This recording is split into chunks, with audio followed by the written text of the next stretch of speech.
Okay, so someone in my from my group told me that how can he trade using less than lowest lot size. So this video is for those who doesn't know how to trade opens less than lowest lot size. Okay, so we need to come here as if you want to open new order.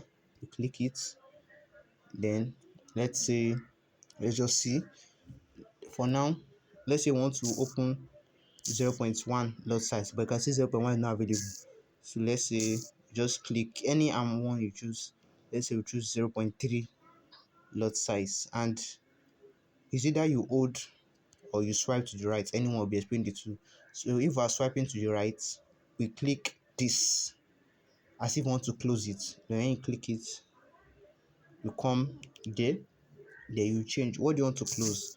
For us to have 0.1 lot size running, we need to, and we open 0.3 lot size, we need to close 0.2 to get 0.1. So let's say we close 0.2.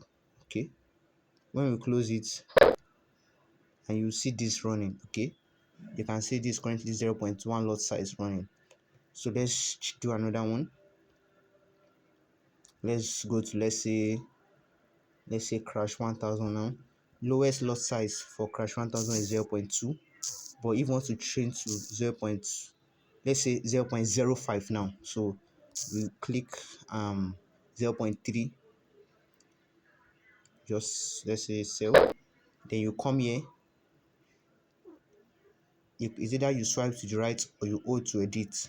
As you hold to edit, if you are holding to edit, you click close position. If you are close position, for us to have 0.05 lot size running, we need to close 0.25. Okay, just minus, anyhow you want to trade the position you want to open, minus anything from 0.25. We close it, and as you can see 0.05 running. Okay, so I hope this video help you guys. Thanks for watching.